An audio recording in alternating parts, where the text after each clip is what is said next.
A gente foi ministrado quarta-feira passada, né?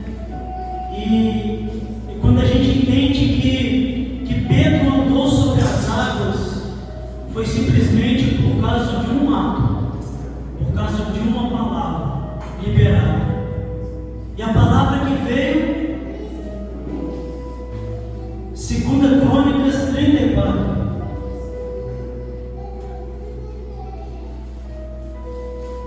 E Pedro só andou sobre as águas por causa de uma palavra que Jesus liberou. E que possamos andar sobre as águas através de uma palavra liberada que vem do Senhor. Amém? Capítulo 34, versículo 1 fala assim: tinha Josias 8 anos de idade quando começou a governar e reinou 31 anos em Jerusalém. Aqui eu já vejo que não há um certo tamanho para você obter maturidade. Basta você se entregar e você entender o nível de maturidade que Deus está te entregando para você. Sabe, porque a gente tem recebido tanta palavra, sabe? Mas a gente tem acomodado. E quando a gente fica acomodado, a gente não amadurece. E Josias tinha 8 anos. O Isaac tem quanto? 8 anos, então é do Isaac. Olha só, pensa, o Isaac governando o Brasil. Sabe?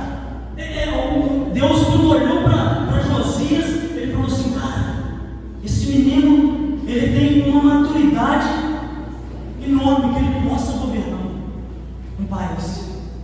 Ou seja, não existe idade de maturidade. Basta a gente entender o nível de maturidade. A gente vai entender mais.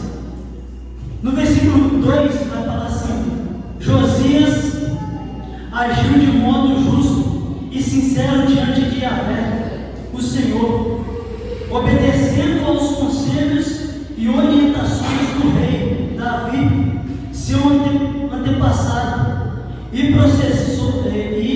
predecessor, sem se desviar deles nem para a direita e nem para a esquerda. Olha só, no 2 aqui a gente já dá para entender a maturidade que Josias tinha.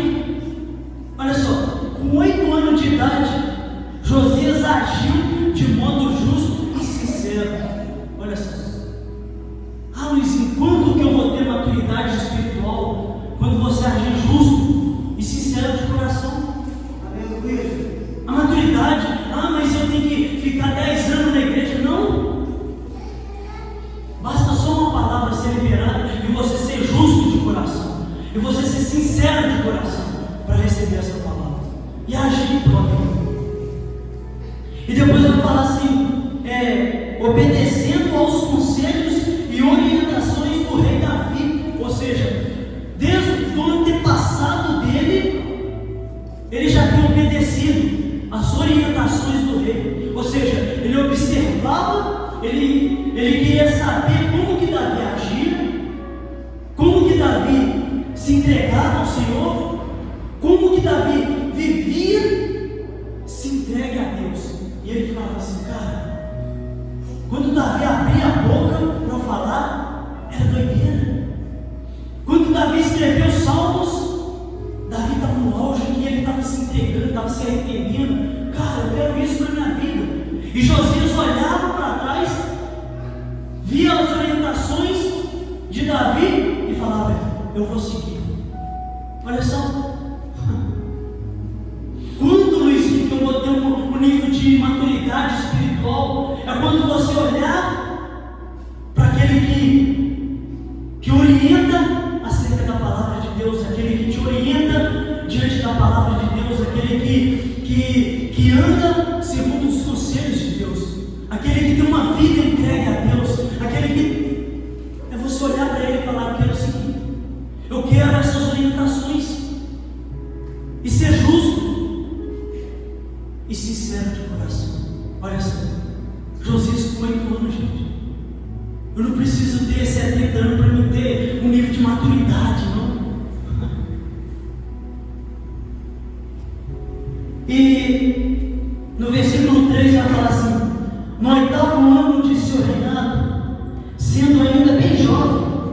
Josias começou a buscar a Deus de Davi, seu pai e predecessor.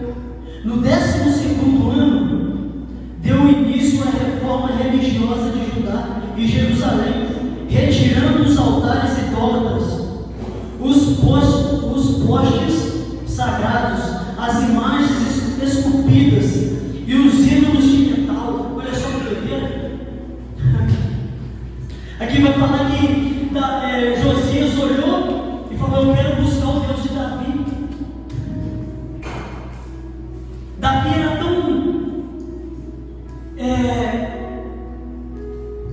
era tão exemplo para Josias, que ele queria buscar o Deus que Davi buscava. Olha só, ele olhava e falava: cara, Davi tinha uma entrega tão profunda por esse Deus, eu quero também seguir esse Deus. Eu quero também seguir esse Deus.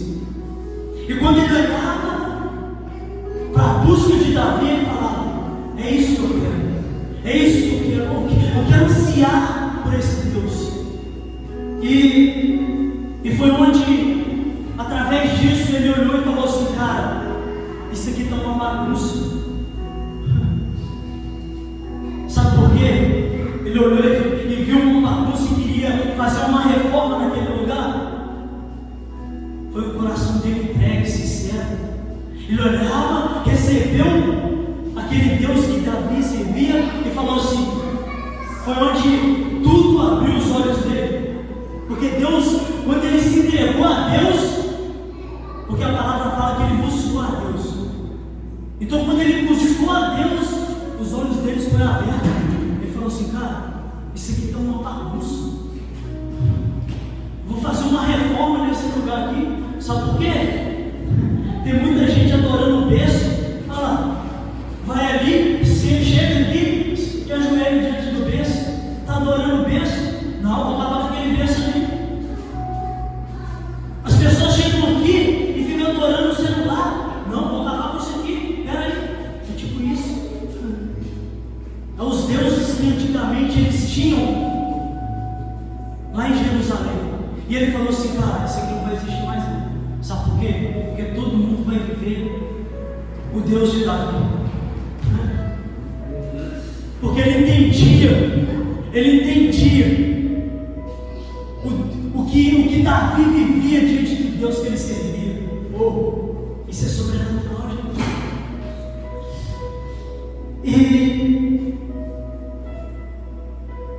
E no versículo 5 vai falar assim, no 4: sobre as suas ordens foram derrubados e destruídos todos os altares do Bealins.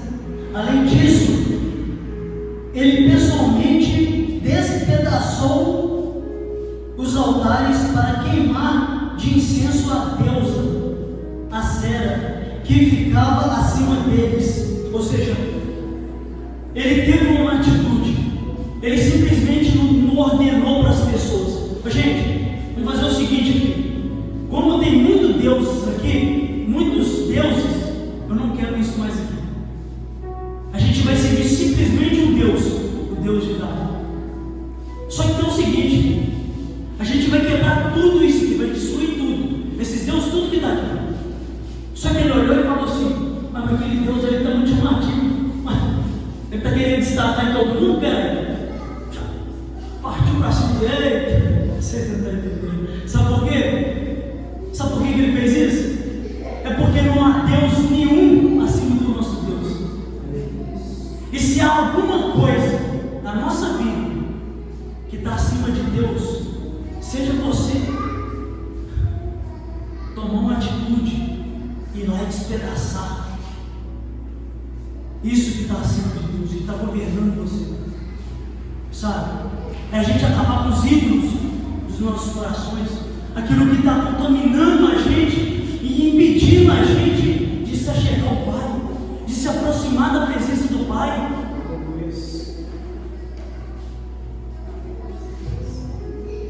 E no versículo 7 vai falar assim: passou derrubando e destruindo os altares e os postes sagrados, esmagou todos os altares de incenso espalhados por Israel. Partiram para se encontrar com Ilquias, versículo 9, sumo sacerdote, e entregaram toda a prata que havia sido trazida à casa de Deus, e que os levitas, guardas da porta, tinham recolhidos das ofertas do povo de Manassés e de Efraim, e de todo o remanescente de Israel, e também de toda a população de Judá e de Benjamim, e dos moradores de Jerusalém. Eles confiaram todo o dinheiro arrecadado aos oficiais superintendentes do templo do Senhor. Estes os distribuíram entre os que realizavam a obra e que trabalhavam no templo do Senhor, a fim de que o templo fosse completamente restaurado.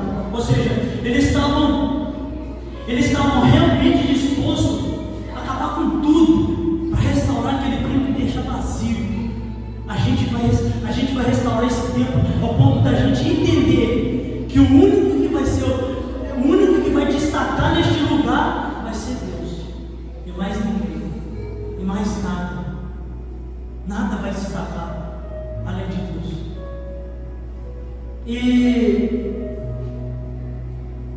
E mais para baixo vai falar que eles, diante dessa restauração,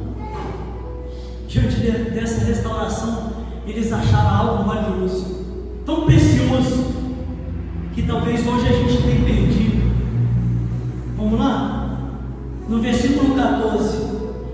Enquanto distribuíam o dinheiro que se havia trazido como oferta à casa de Yahvé, o Senhor, o sacerdote Ilquias encontrou o livro da Tora, lei do Senhor, dada por intermédio de Moisés.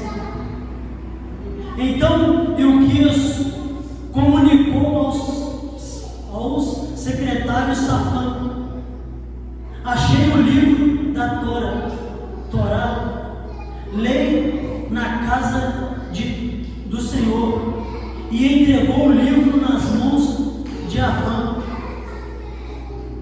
Safã levou o livro ao rei, contou-lhe: eis que teus servos estão fazendo tudo quanto se lhe ordenou.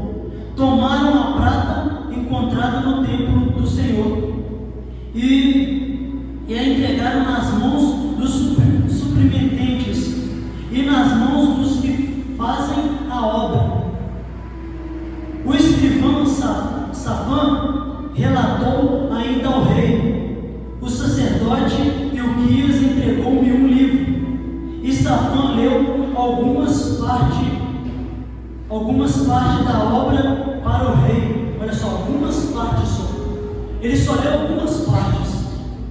E no versículo 19 vai falar assim: assim que o rei ouviu as palavras do Torá, da lei, o rei rasgou as suas vestes. Olha só. Assim que ele ouviu. E o que eu aprendo aqui, sabe, diante dessa palavra, é que havia um menino, sabe, de 8 anos, que lá atrás foi levantado. Sabe por que ele foi levantado? Foi porque Deus sabia que ele ia fazer a diferença. Deus sabia que através de ouvir uma palavra liberada de Deus, da lei de Deus, ele tomaria uma posição, ele se inclinaria totalmente para Deus. Foi onde ele rasgou as suas vestes. Cara, eu não sou digno de ouvir as suas palavras. Aleluia. E hoje, com tantas coisas acontecendo, sabe, trabalho, muitas coisas acontecendo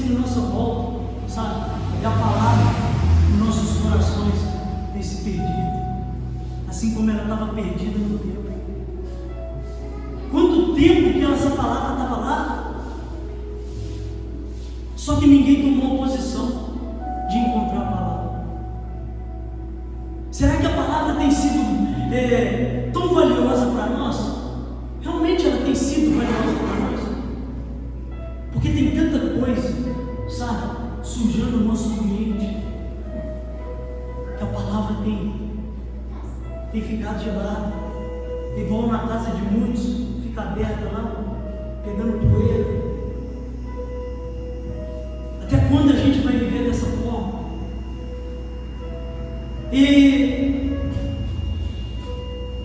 Mas o que eu acho mais incrível é que, diante daquela situação, sabe, Deus olhou para Josias e falou: cara, através de você,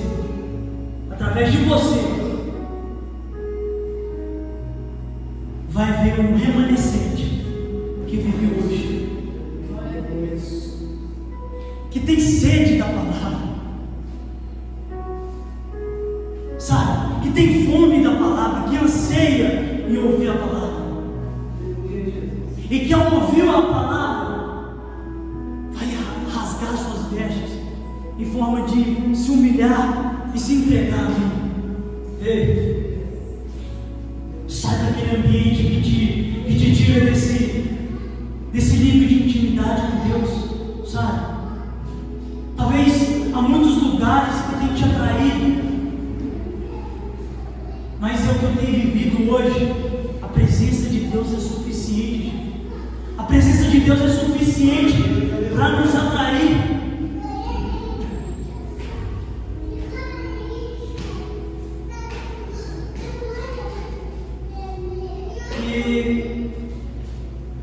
E se por algum momento você quer andar sobre as águas, assim como Pedro,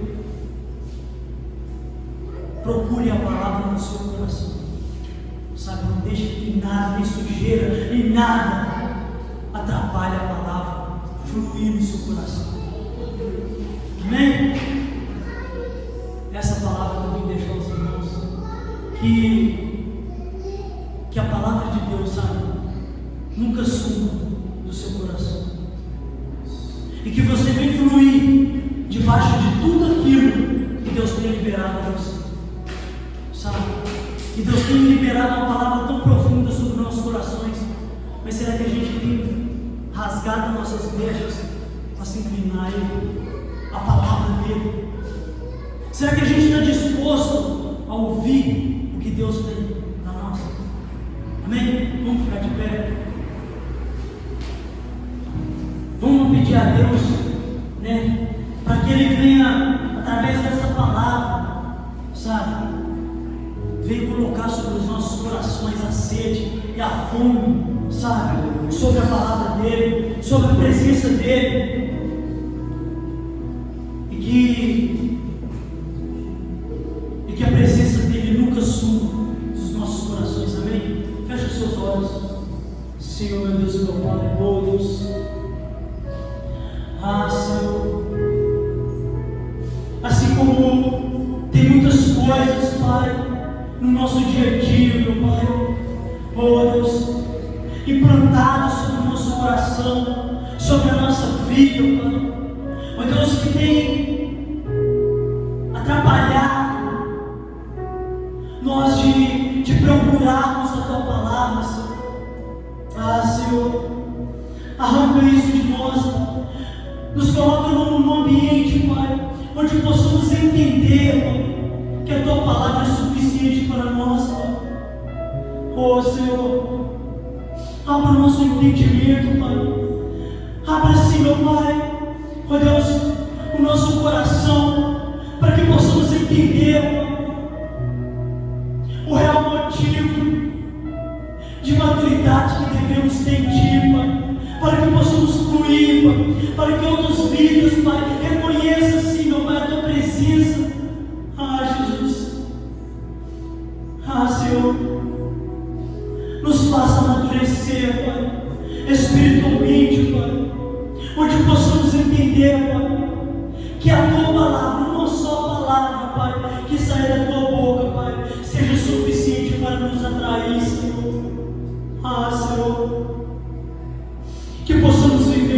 Senhor, Pai, neste ambiente de entrega, de renúncia, Pai, de arrependimento, Senhor. Oh, Jesus, que possamos, Senhor, Pai, fluir, meu Pai, conforme o Teu querer, conforme, Senhor, Pai, a Tua vontade.